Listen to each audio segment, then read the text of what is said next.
So, hello and welcome to Kalam IAS. My name is Rohit Guchar, and we are going to discuss about the prelim strategy for 2026. And along with that, we are also going to discuss a lot of uh, smart ways you can cover the entire syllabus for prelims. तो 1 फरवरी अभी start होने वाला है and that is the most appropriate time to start for UPSC prelims और तैयारी करने के लिए this is the most appropriate time where you should shift majority of the day towards prelims. अब मेंस का पोर्शन आप पढ़ सकते हैं क्या 2 आंसर्स लिख सकते हैं, फिर you can dedicate couple of hours for mains, पर मेजरली आपको प्रीलिम्स पे फोकस अब स्टार्ट करना है because you have to cover all the syllabus and CSAT को बिल्कुल नहीं छोड़ सकते. So technically let me tell you, एक बहुत ही इंटरेस्टिंग सी बात है, आप लोग सब लोगों ने ये एक्सपीरियंस किया होगा and if you have not तो जस्ट आस्क अराउंड, आपको ये पता लगेगा कि जो एस्पिरेंट इंटरव्यू देके आता है उसके बाद उसके पास अप्रोक्सीमेटली सिर्फ मैक्स टू मैक्स बोल रहा हूँ 30 डेज होते हैं for preparing after the results for of the interview. 30 days और 25 to 30 days. And on the other hand, there is other student, normal aspirant, who is preparing from like 4 to 5 months. At times it is 6 months also.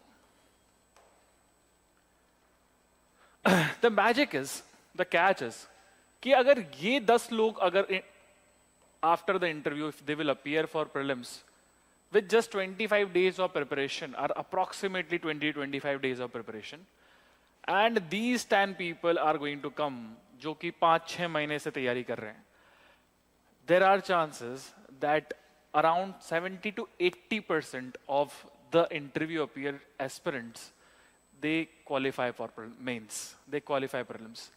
ऐसा क्यों है? और यहाँ पे ये ratio 10% रहता है, 20% रहता है. ऐसा क्या है जो इस एस्पिरेंट को समझ में आया और इसको नहीं आया? कुछ तो होगा, there is something interesting. And that interesting is understanding the pattern of examination, understanding the demand of the examination. बस यही फर्क है. Like the bulk of the books you can carry, the bulk of the current affairs you can carry. But the thing is, will you be able to revise? The thing is, क्या आपको पता है कि paper examiner कहाँ से बना रहा है? क्या आपको पता है कि 100 क्वेश्चंस जो जीएस में आते हैं उसमें कौन सी बुक सबसे ज्यादा इंपॉर्टेंट है, कौन से सेक्शन से पेपर आते हैं, how to deal with that section, उसको आज हम डिस्कस करने वाले हैं. सी फ्रेंड्स, प्रीलिम्स के एग्जामिनेशन में सबसे first you need syllabus and then you need sources. Identify the sources, now do not change it.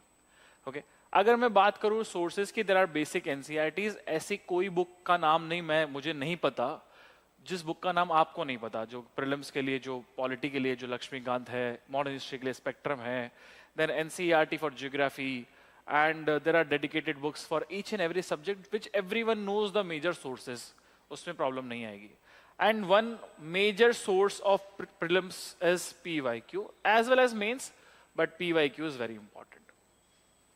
अब PYQ एनालिसिस को लोग रिस्ट्रिक्ट रखते हैं.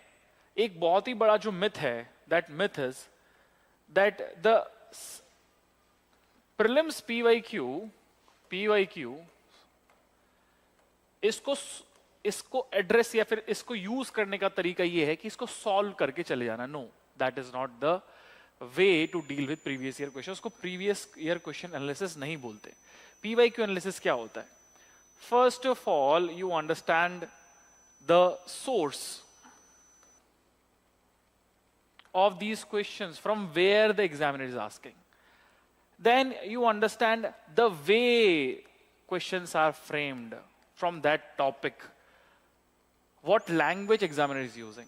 What is the favorite topic from polity? What is the favorite topic from the geography? Then you understand the language.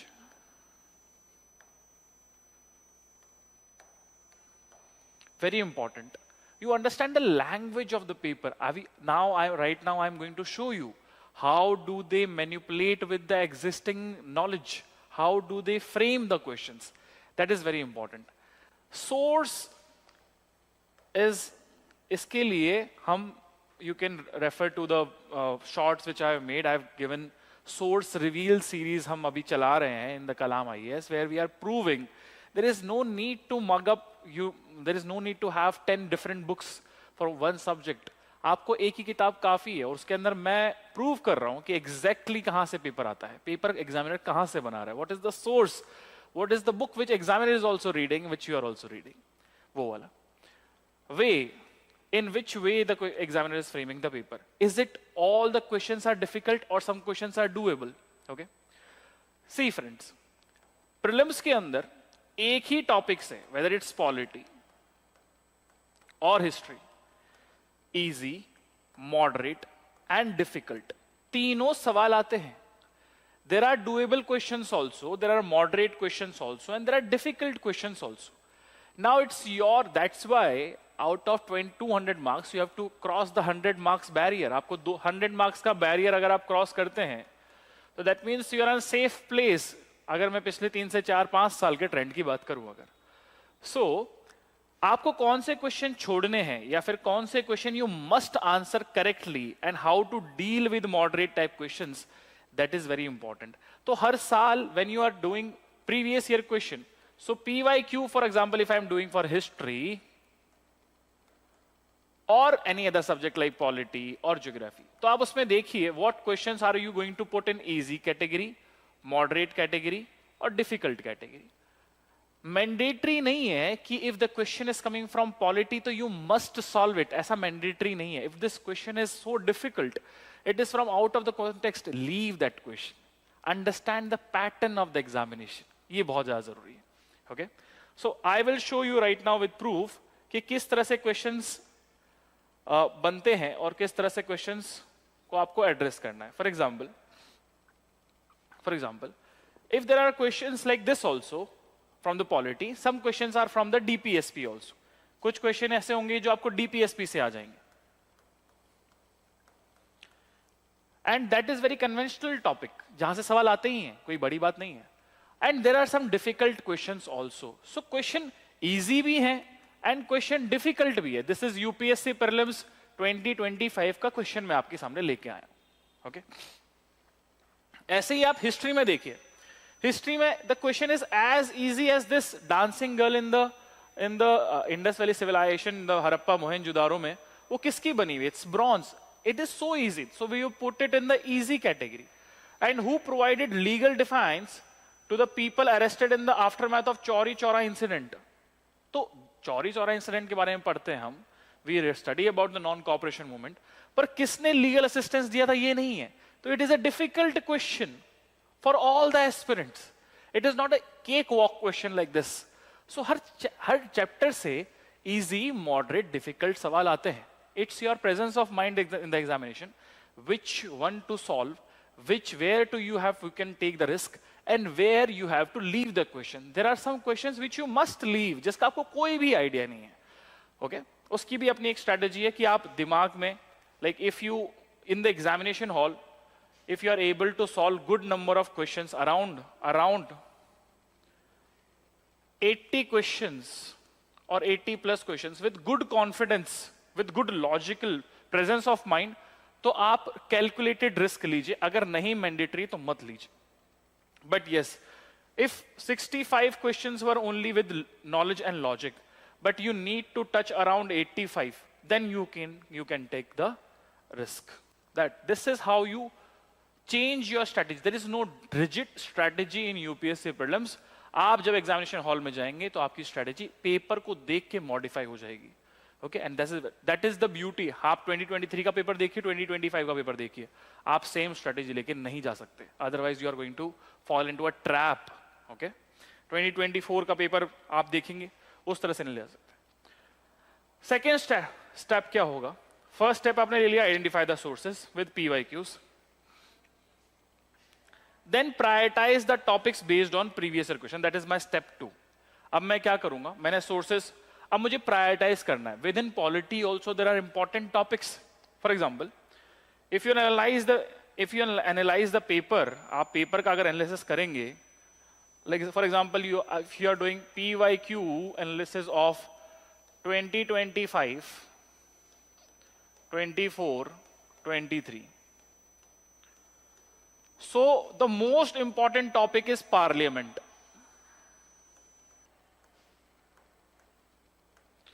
plus precedent. Then it is followed by, after that it is followed by DPSP, fundamental rights and fundamental duties. And when I say parliament, I include state legislature also plus governor. These questions. Then local self-government.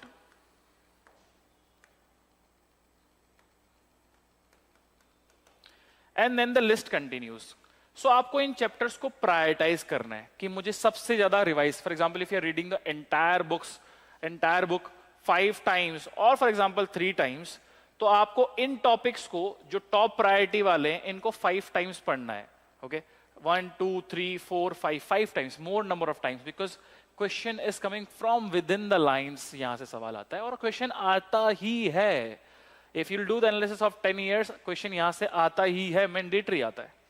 Okay, चलिए prioritise कर लिया. उसके बाद आपको करना है third stage जो है वो है subject based test with 10 years previous year question. Now see friends, यहां पे कलाम का एकलव्य बेस्ड प्रोग्राम काम में आता है स्टेप 3 पे. कैसे? सब्जेक्ट बेस्ड आपको हर सब्जेक्ट की एक्सपर्टीज चाहिए. पहले आप डोमेन एक्सपर्टीज लीजिए. रीजन मैं आपको समझाऊंगा अभी. रीजन ये है दोस्तों, रीजन ये है कि अब आते हैं इसी सवाल पे कि क्यों ये aspirant, interview appear aspirant 30 days के अंदर प्रीलिम्स क्वालिफाई कर गया था और ये एस्पिरेंट जो है वो 6 months में भी नहीं कर पाया था. उसका रीजन मैं आपको समझाता हूं. every year I have given proof based strategy and shorts where I'm revealing the sources. वो every year out of 100 questions 60 to 65 questions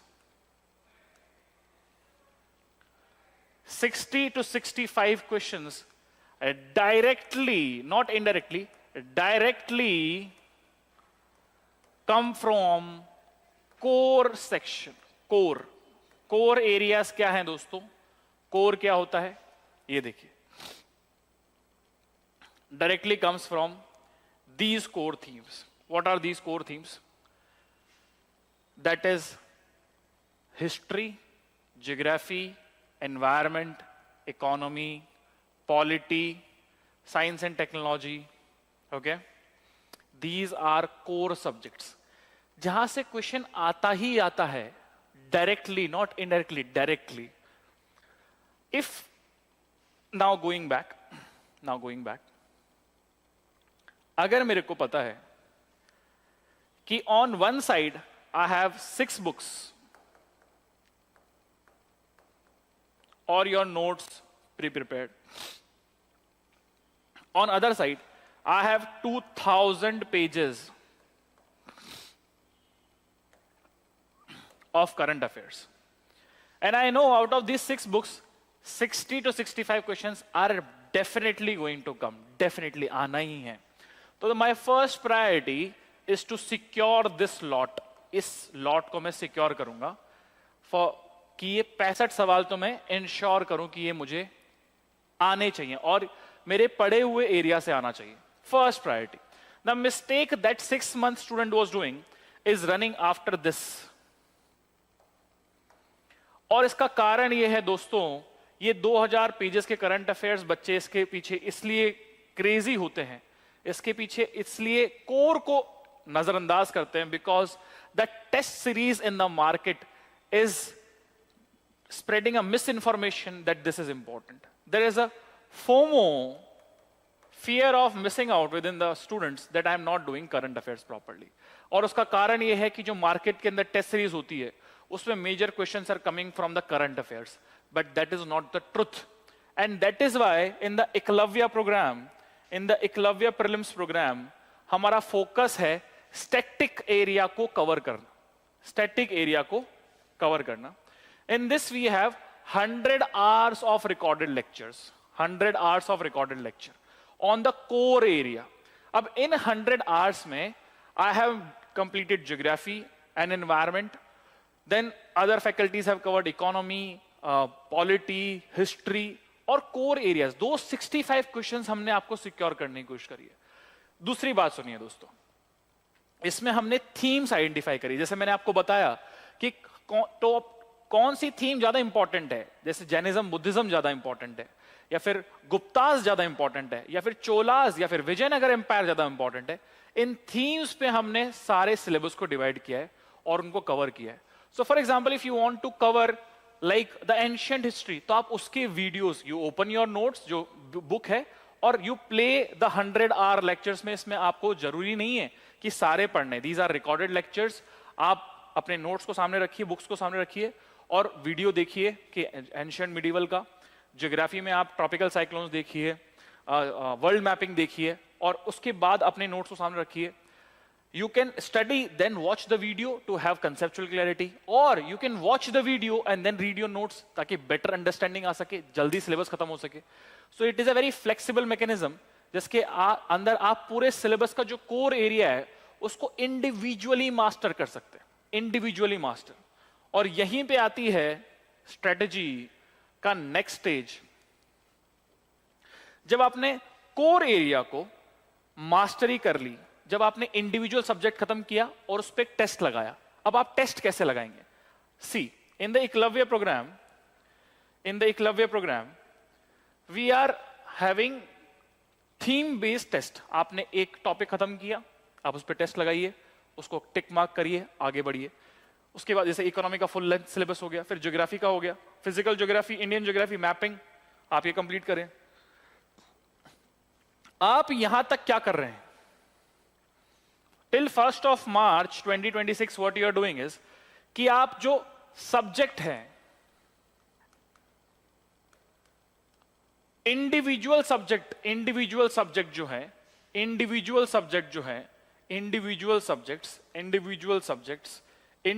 subject इनको मास्टरी कर रहे हैं आप, सब्जेक्ट मैटर एक्सपर्टीज लेके आ रहे हैं। And all these test are based on UPSC pattern. इसमें गुमराह नहीं किया जाएगा आपको। For example, it's very funny that nowadays a lot of test series are going on, मैं किसी का नाम नहीं लूंगा, उसमें वो इंटेंशनली क्वेश्चन पेपर को इस तरह से मॉडिफाई करके बनाते हैं that student actually gets misdirected और वो गलत दिशा में पढ़ाई करना स्टार्ट कर देता है, वो डिफिकल्टी की तरफ जाना स्टार्ट कर देता है। But that is not the pattern of UPSC. UPSC is making questions on this pattern. UPSC इस पैटर्न पे सवाल बना रहा है दोस्तों, easy moderate difficult, easy moderate difficult, easy moderate difficult. And UPSC exactly knows कि अगर वो डीपीएसपी पे सवाल बनाएंगे तो कितने बच्चों को आता है, और वो गवर्नर की 5th शेड्यूल पे अगर सवाल बनाएंगे तो कितने लोगों को आता है, अगर वो जैनिज्म बुद्धिज्म पे सवाल बनाएंगे तो कितने बच्चों को आएगा। They know very well, that's why तभी तो कट ऑफ वो अपने हिसाब से मॉडिफाई कर लेते हैं। From 75 it did not go down, वो 75 से नीचे नहीं गई। In 2024 it jumped down to 88, 87. So they know how to modify the cutoff. They know what all students will be able to, how many students will be able to solve this question और कौन नहीं कर पाएगा। So understand that कि जो test series इस pattern को follow कर रही है depending on the UPSC PYQ, that is important. पहली बात, ये आपको कॉन्फिडेंस बिल्डिंग मेजर देगा। दूसरी बात, आप सही दिशा में पढ़ रहे हैं, सही दिशा में टेस्ट लगा रहे हो, गुमराह होके कुछ भी नहीं लगा रहे हो। ओके, आपने क्या किया? जब हम स्टेप 3 पर पहुंचे, आपने एकलव्य की मदद से सब्जेक्ट रिकॉर्डेड वीडियोस देख लिए, दूसरा आपने सब्जेक्ट स्पेसिफिक टेस्ट भी लगा लिए, और 1 मार्च 2026 तक आपने सारे के सारे जो कोर सब्जेक्ट्स हैं वो 65 क्वेश्चंस जो थे उन पे 65 क्वेश्चंस जो हैं उनमें आपने एक्सपर्टीज ले ली, या फिर you have good command on the subject individually. Now it is the time for revision. यहां पे क्या होगा, आप पूरे सिलेबस का एक बार आपने पढ़ लिया, सब्जेक्ट पे टेस्ट लगा। अब now you are going to solve FLT, full length test लगाने हैं आपको, और इन फुल लेंथ टेस्ट के अंदर करंट अफेयर्स भी इंटीग्रेटेड है और साथ ही में आपको रिविजन करना है। Okay, this is step 4 in the path of prelims. इसके 60% आपका वर्क कंप्लीट हो चुका है। Now you need revision number 2।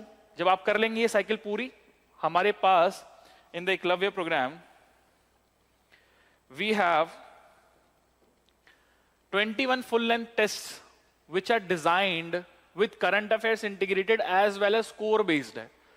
जो यूपीएससी प्रीलिम्स पीवाईक्यू में आते हैं उनसे इंस्पायर्ड क्वेश्चंस हैं, एज वेल एज करंट इस साल के जो करंट अफेयर्स चल रहे हैं उन पे बेस्ड क्वेश्चंस हैं. So you read those current affairs and you can cover the current from the Kalam current edge section, okay, and 2100 MCQs आप सॉल्व करेंगे test with detailed module answers, और ये सब PYQ बेस्ड हैं, ये सब PYQ हैं. सो यू अंडरस्टैंड कि क्या किस तरह से सॉल्व करना है. You get habitual to that, your brain functions according to previous year questions. मैं एबीसी टेस्ट सीरीज की बात करता हूं, कोई भी मार्केट में टेस्ट सीरीज है. Intentionally I am sharing my personal experience. When I just before 15 days before 15 to 20 days before prelims I solve this ABC coaching का टेस्ट सीरीज, जिसमें मैंने एक फुल लेंथ टेस्ट लगाया. I was able to score 40 marks in that, 40 marks. And in that year, 2023, the most difficult UPSC prelims paper came, जो कि इससे शायद इतना difficult paper UPSC की history में आया नहीं था.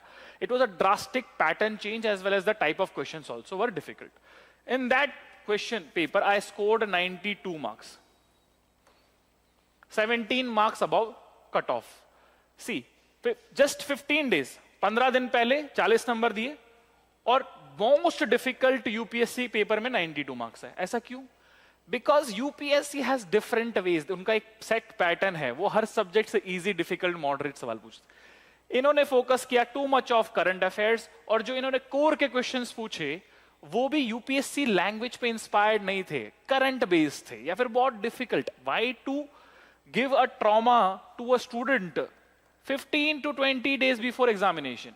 No, you need moral support, you need confidence. उसके लिए एक्चुअल यूपीएससी पैटर्न पे जो टेस्ट सीरीज है आप वही अटेम्प्ट करिए. Do not go for the test series which is going to break you mentally, because कितना ही स्ट्रॉन्ग माइंडसेट हो, जितना प्रीलिम्स पास में आता जाएगा माइंड वीक होता जाएगा. And that is the last thing you need before the UPSC prelims, right? Because you have CSAT also, you have so many facts, you need to revise current affairs also. See friends, now we are jumping on to the next stage. Step 5 के अंदर आप फिर से FLTs लगाएंगे, 21 FLTs चल रहे हैं. Second time second revision cycle start करेंगे और करंट, और यहां पे आप पढ़ेंगे CSAT. Okay, it is like अगर आपका CSAT बहुत बुरा है, मतलब सो वीक कि आप पिछले 2 से 3 अटेम्प्ट सिर्फ CSAT में फेल हो रहे हैं, my suggestion would be to start CSAT यहीं पे इंटीग्रेट करने के साथ. आप you give 2 hours to CSAT daily basis पे. मैं CSAT की भी स्ट्रेटेजी आपके साथ डिस्कस कर लूंगा. ओके, you keep CSAT integrated on daily basis. पर आपका अगर CSAT ठीक है, if you are every year you are getting in around 80 to 85 plus marks, तो ये वाला जो टाइम पीरियड है अराउंड 15 मार्च और 1 मार्च, so entire March, April and then May you study CSAT. That is very important, my friends. A good number of IITians and who are brilliant और CAT qualify करने वाले लोग CSAT में fail हो जाते हैं, and that the major reason is they ignore the pattern which is changing every year. तो उसकी वजह से तो you get used to this. FLTs second revision, CSAT again first revision of current affairs. यहाँ आपने पहली बार पढ़ा ये फर्स्ट, तो second revision of the entire syllabus. एक बार सिलेबस सब्जेक्ट मैटर एक्सपर्टीज आ गया, अब रिवीजन पूरे सिलेबस का, साथ में FLT, सेकंड रिवीजन सिलेबस का, साथ में FLT और CSAT चल रहा है. Now stage 6 last, that is in May में भी आप FLT लगाएंगे. ये 10th मई तक ही लगेगा, उसके बाद आप अवॉइड करिए फुल लेंथ टेस्ट लगाना कुछ भी. रिवाइज करिए third revision, CSAT and then current affairs. That is the second revision of current affairs. Okay. So you revised entire syllabus 4 times. One subject, first revision twice, thrice, 4 times. और बचे हुए 15 दिन में it is very much possible to revise it on the 5th time. So this is the strategy you can follow to have a mental stability, and you can enter inside the examination hall with this mindset कि अगर ये सवाल मुझे नहीं आ पा रहा तो फिर ये देश में किसी को भी नहीं आ पा रहा. because you revised the core static books 5 times. And that is what this aspirant is doing, is targeting those 65 questions. You say, sir, if only 65, then what about the rest? अरे थोड़ा जो मेजर करंट अफेयर्स है वो तो target हो ही जाते हैं. And now let's introduce different next types of questions which is neither a current affair and not even a static question, just a logic based question, simple logic and nothing else. मैं आपको दिखाता हूं. ये देखिए, ऐसे approximately 8 से 10 सवाल मिलेंगे आपको पेपर में. 8 से 10 सवाल. ये 2025 के पेपर है. इसके लिए आपको ना स्टैटिक पढ़ने की जरूरत है, ना करंट पढ़ने की जरूरत है. You just need your common sense which you got from revising all your static subjects. आपने स्टैटिक पढ़ा है, आपने थोड़ा कोर पढ़ा है, आपने थोड़ा करंट पढ़ा है, इनफ है. उसी का एप्लीकेशन है. देखते हैं यहां पर. Consider following statement. In the context of effect of water on rocks, chalk is known as very permeable. सबको पता है sedimentary rock. Whereas clay is known as quite an impermeable और least permeable. ये खुद ही बोल रहा है यहां पर कि जो क्ले है वो लीस्ट परमिएबल, मतलब परमिएबल तो है पर लीस्ट परमिएबल है. अब देखते हैं मैजिक देखते हैं. स्टेटमेंट यह है, which of the following statements correct? Both statement 2 and 3 are correct and both of them explain statement 1. और इसमें कैसा होगा? Statement 3 is not correct, ऐसा कुछ होगा. देखते हैं. यहां लिखा है chalk is a porous and hence can absorb water. Common sense. आपने बचपन से हमने chalk पानी को एब्जॉर्ब कर ही लेगा. That's like the most personal thing which we have observed since childhood. देखिए यहां पे क्या लिखा है? Clay is not at all porous. यहां लिखा है least permeable और यहां लिखा है not at all porous. इसको काटते आपके पास आंसर आ जाएगा. ठीक है, इसके लिए ये ज्योग्राफी नहीं है, इट्स कॉमन सेंस. चलिए, consider the following statements about the राष्ट्रीय गोकुल मिशन. इसके लिए इस क्वेश्चन को सॉल्व करने के लिए आपको राष्ट्रीय गोकुल मिशन के बारे में सिर्फ इतना पता होना चाहिए, इतना करंट पता होना चाहिए कि it is about the life stock, it's about the indigenous breeds. जितना बहुत सरफेस पे जिसको पता होता है ना उसको. अब स्टेटमेंट पढ़ते हैं दोस्तों. करेक्ट पूछा. It is important for the upliftment of rural poor as majority of the law producing indigenous animals are with small and marginal farmers and landless laborers. Obviously, it is important for the upliftment of rural poor as majority of the law producing indigenous animals are with small and marginal farmers. उसी के लिए तो राष्ट्रीय Gokul mission बनाया होगा. 100% सही है. उनके अपलिफ्टमेंट के लिए है ना. It was initiated to promote indigenous cattle and buffalo rearing and conservation in a scientific and holistic manner. उनको immunization करना और ये सब करना जो हम पढ़ते हैं for different और हमारी indigenous breeds को बढ़ाने के लिए. The answer is C. Both 1 and 2 are correct. C. इसके लिए पढ़ाई की जरूरत नहीं. इसका मतलब ये नहीं कि आप प्रीलिम्स से पहले और राष्ट्रीय गोकुल मिशन के बारे में पढ़ लेता हूँ, क्या पता पेपर में आ जाए.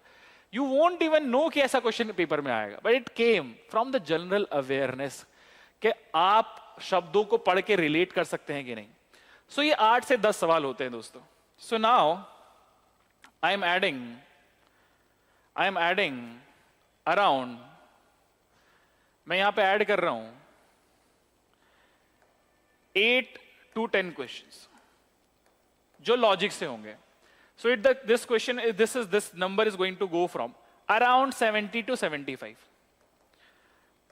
एंड फ्रेंड्स, रेस्ट करंट तो ऐसा तो होगा नहीं कि आप बिल्कुल ही अनअवेयर्ड चले गए, बिल्कुल ही ब्लैंक माइंड चले गए. You have some awareness. आप कुछ लास्ट 6 months 1 year का जो करंट आप फॉलो कर रहे हैं स्पेस में, साइंस एंड टेक में, एनवायरमेंट में, जो लेटेस्ट सीओपीज हुई है, फाइनेंस कमीशन, इकोनॉमिक सर्वे का बेसिक अंडरस्टैंडिंग आप लेके गए. So you will be able to attempt around 10 to 15 questions from the current affairs also, and this number will touch around 90. If not 90, 85 plus.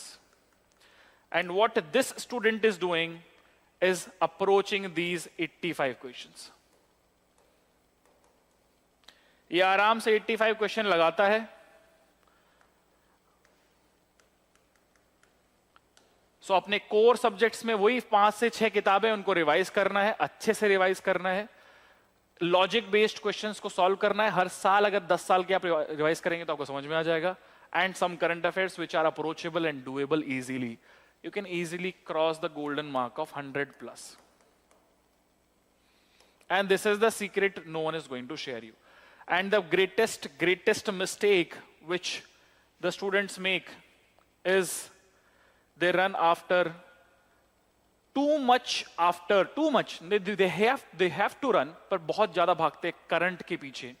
और common sense लगाइए friends, if you apply our common sense तो 2000 plus pages, वो भी उसका भी updated material आता है मार्च अप्रैल में, उसको आप रिवाइज नहीं कर सकते 5 बार। पर आपका जो स्टैटिक सेक्शन है जहां से मैंडेटरी 65 क्वेश्चंस आने ही है, उसको तो मल्टीपल टाइम्स रिवाइज कर सकते हैं ना। सो इफ यू अगर आप इसमें से 50-65 में से आप 50 क्वेश्चंस भी ठीक करते हैं, स्टिल आप बहुत आगे चले गए। अब आपको सिर्फ 10 से 12 सवाल और सही करने हैं, नेट सही कर रहे हैं। सो 62 क्वेश्चंस आप नेट सही कर रहे हैं तो आप तो बहुत आगे पहुंच गए। And that is the secret of crossing the 110 mark for very safe zone. This is the trick. So follow this. आप ये test series, you can approach this test series and then you can watch these 100 hours of recorded lectures, जो कि prelims specific questions को mind में रखते हुए record किए गए हैं। ओके और इन्हीं के ऊपर बेस्ड टेस्ट सीरीज है। You can get the subject matter expertise and finish this by the end of March और एंड ऑफ अप्रैल, ताकि आप उसके बाद you have enough time to sincerely focus on revision, CSAT and current affairs. Because your static part, you around 60-65 plus 10 questions of logic, वो 70 questions मान के चलते हैं। 70 questions you have in the safe zone. Now you have to fight for next 30। उसमें भी सारे के सारे आपको नहीं अटेम्प्ट करने, कुछ क्वेश्चन छोड़ के भी आने। So that is the trick, that is the safe. So have a clarity of mind, prepare your static part, core past first. Eklavya में ये 100 आवर्स ऑफ रिकॉर्डेड लेक्चर से आप क्वेश्चन सॉल्व करिए और उसके बाद क्वेश्चंस का टेस्ट लीजिए, प्रीवियस ईयर क्वेश्चंस लगाइए, 2100 MCQ सॉल्व करिए। Rarest if you are so unlucky तभी आपका सिलेक्शन रुकेगा, अदरवाइज आपका प्रीलिम्स नहीं रुकेगा। Have clarity of mind. Let everyone run after 165, 265, 365, 465, 665, कितना भी कुछ एडेड मटेरियल आता जाए, अभी आप कामनेस ऑफ माइंड के साथ रहिए कि I have done my PYQ analysis, around 60 question, 65-70 questions are going to come from the static part. पहले मैं उसको ग्रीन टिक लगाता हूं, वहां पे उस पे मैं उसको मैं अश्योर करता हूं that I have prepared for that, revise कर सकता हूं उसको मैं multiple times. Then you can have a separate time for current affairs and CSAT आपको साथ में चलाना है। This is the very pure strategy. उसके बाद FLT आप लगाएं, डरना मत।